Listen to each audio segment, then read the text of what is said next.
6월 18일 수요일 역대상 18장 1절로 17절 다윗의 승리, 여호와의 승리입니다. 다윗이 블레셋, 모압, 아람 연합군, 에돔 등을 차례로 격파함으로 이스라엘은 근동의 강국이 되는 것이죠. 이렇게 된 것을 그 이후로 역대기 저자는 다윗이 어디로 가든지 여호와께서 이기게 하셨다라는 말로 설명하고 있습니다. 이 6절과 12절에 동일한 문장이 반복되고 있는 것이죠. 다윗이 모든 전쟁에서 승리한 원인은 여호와의 함께하심이라는 것입니다. 즉 다윗이 군사력이나 그의 전략으로 승리를 이룬 것이 아니라 하나님께서 일방적으로 승리를 주셨다라는 것이죠. 이제 후반부는 다윗이 온 이스라엘을 정의와 공의로 다스렸다라는 것을 강조하고 있습니다. 우리가 여기서 확인할 수 있는 것은 하나님의 동행하심으로 다윗에게 주어지는 승리들, 그리고 그가 성전을 건축하기 위해서 헌납하는 것들, 그리고 더불어 다윗에 의해서 정의와 공의로 통치되는 이스라엘은 이제 앞으로 오실 메시아의 그림자와 같은 역할을 하고 있다라는 것이죠. 다윗의 통치는 장차 오실 그리스도 통치의 모형입니다. 예수 그리스도를 예표하는 것이죠. 예수께서 오셔서 모든 원수를 정복하시고 승리하시고 하나님을 위한 영원한 성전을 세우실 것이요. 또한 영원한 의로우심으로 통치하실 것이다 라는 것을 예표하는 것이죠. 1절로 6절을 읽겠습니다. 그 후에 다윗이 블레셋 사람들을 쳐서 항복을 받고 블레셋 사람들의 손에서 가드와 그 동네를 빼앗고 또 모압을 치매 모압 사람이 다윗의 종이 되어 조공을 바치니라. 소바왕 하닷 에셀이 유브라데 강가에서 자기 세력을 펴고자 하매 다윗이 그를 쳐서 하맛까지 이르고 다윗이 그에게 병거 1000대와 기병 7000명과 보병 2만 명을 빼앗고 다윗이 그 병거 100대의 말들만 남기고 그의 병거의 말은 다 발의 힘줄을 끊었더니 다메섹 아람 사람이 소바왕 하닷 에셀을 도우러 온지라. 다윗이 아람 사람 2만 2천 명을 죽이고 다윗이 다메섹 아람의 수비대를 두매 아람 사람이 다윗의 종이 되어 조공을 바치니라. 다윗이 어디로 가든지 여호와께서 이기게 하시니라. 다윗은 오랜 숙적 블레셋을 먼저 제압합니다. 사울 시대까지도 블레셋은 이스라엘을 압도하고 있었죠. 그러나 이제 다윗은 하나님의 언약을 바로 앞에서 받았죠. 그리고 이제 그 언약을 받은 왕으로서 온전한 승리를 거두는 것입니다. 다윗이 정복한 블레셋의 가드는 블레셋에게 있어서 핵심 도시입니다. 그 도시를 점령했다라는 것은 다윗이 완전한 승리를 거두었다라는 것이죠. 이어서 모압 역시 정복하여 조공관계, 곧 종속적인 동맹으로 만들어 버리는 것이죠. 그리고 북쪽의 유브라데강 유역을 장악하려는 아주 강력한 소바왕 하다데셀을 쳐서 역시 승리를 거둡니다. 그들의 최첨단 무기라고 할 수 있는 병거 1000대와 말타는 기병 7000과 보병 2만 2천 명을 빼앗았다 하죠. 엄청난 승리입니다. 그 모든 병거와 마병의 말들을 다시 쓸 수 없도록 발의 힘줄을 끊어버립니다. 이렇게 하는 것은 하나님께서 이스라엘 왕은 병거를 많이 두지 말라라고 명령하셨기 때문입니다.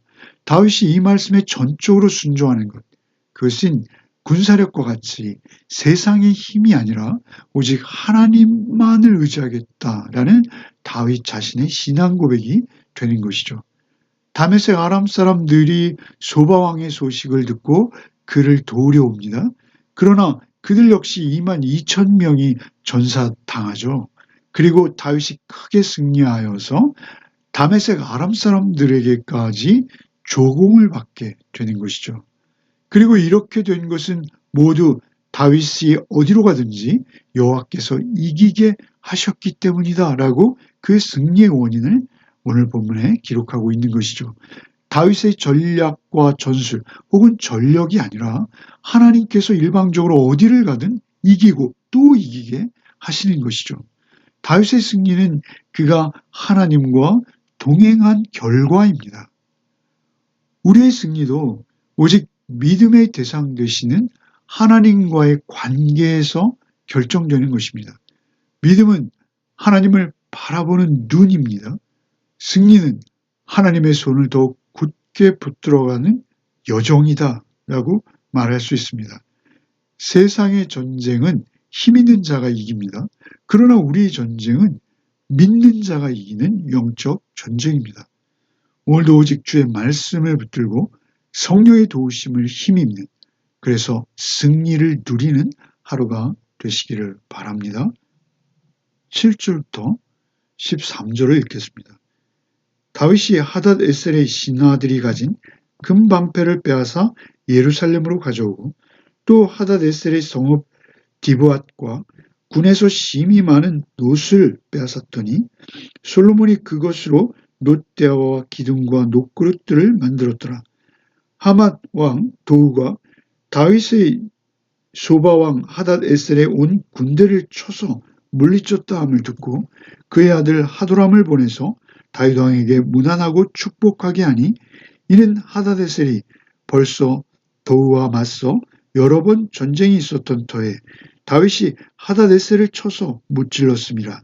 하도람이 금과 은과 놋의 여러 가지 그릇을 가져온지라 다윗 왕이 그것도 여호와께 드리되 에돔과 모압과 암몬 자손과 블레셋 사람들과 아말렉 등 모든 이방 민족에게서 빼앗아온 은금과 함께하여 드리니라. 스루야의 아들 아비새가 소금 골짜기에서 에돔 사람 18,000명을 쳐 죽인지라 다윗이 에돔의 수비대를 두매 에돔 사람이 다 다윗의 종이 되니라. 다윗이 어디로 가든지 여호와께서 이기게 하셨더라. 다윗이 빼앗은 금방패를 예루살렘으로 가져옵니다.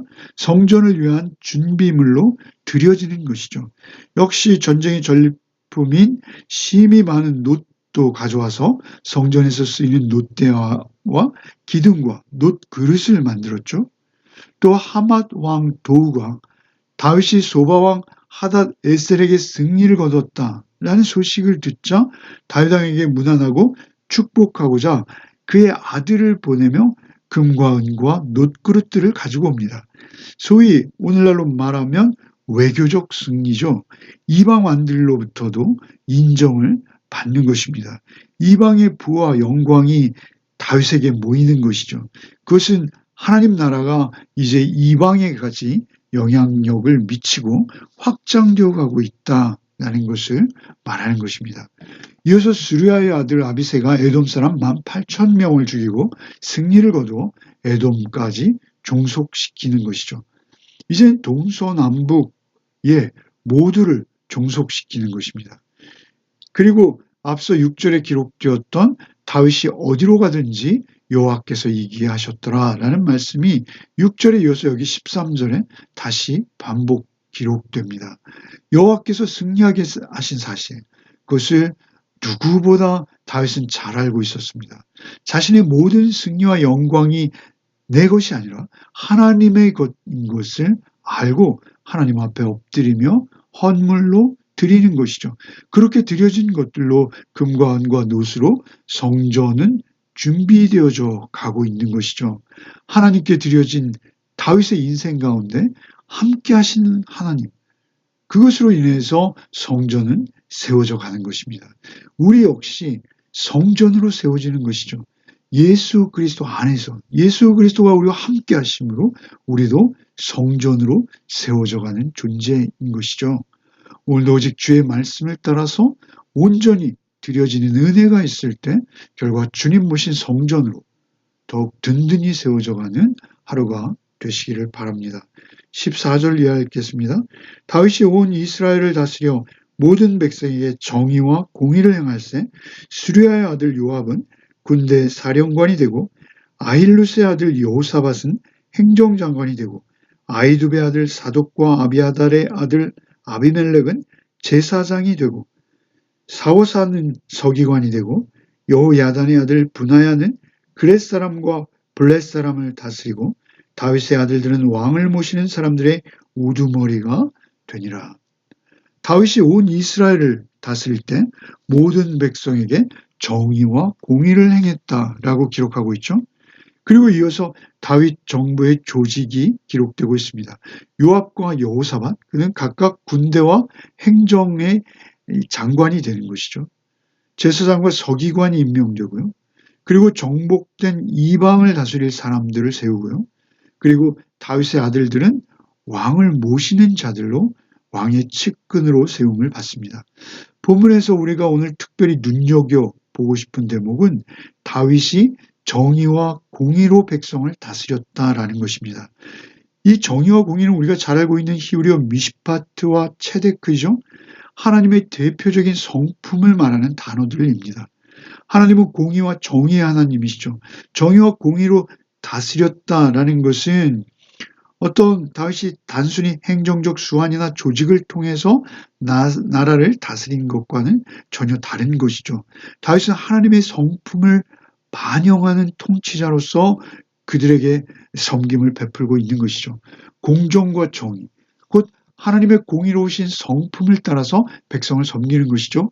하나님의 마음에 합한 왕으로 다윗은 여러분 그 사무엘상 30장에 보면 전리품을 분배하는 모습이 있어요. 힘이 모자라서 끝까지 군대의 대열을 지키지 못하고 후방에 남아버리는 나약한 병사들이 있었습니다. 그런데 그들이 전쟁에서 크게 승리하고 많은 전리품을 가지고 돌아오게 되자 그 전쟁의 끝까지 참여하지 못하고 후방에서 남았던 그들에게 똑같은 몫의 전리품을 나누어 주죠. 마지막까지 전쟁에 임했던 자들이 불평합니다. 원망합니다. 그러나 다윗은 자기의 뜻을 굽히지 않습니다. 이거 전리품 하나님의 은혜로 얻은 것이니 능력주의나 공로주의가 아니라 우리 모두에게 공평하게 나누겠다라는 것이죠. 이것이 하나님의 공의와 정의입니다. 능력이 부족해서 소외되는 자까지 품어내는 공의로우신 하나님의 성품이 다윗의 리더십으로 나타났다라는 것입니다. 여러분, 그리고 또 한 놀라운 사건은요, 밧세바의 사건입니다. 밧세바와의 사건이 있었을 때 선지자 나단이 다윗의 죄를 지적합니다. 그러자 다윗이 나단과 백성들 앞에서 내가 여호와께 범죄했노라 자백합니다. 자기 자신에게도 하나님의 공의와 정의의 공평한 잣대를 들이대는 것이죠. 그 공평과 정의의 기준을 자신에게도 엄격하게 동일하게 적용하는 것입니다. 매사에 이토록 하나님 앞에서 공의와 정의를 가지고 자기뿐만 아니라 또 나라를 섬길 수 있었다라는 것이죠. 하나님의 마음에 합한 자답습니다.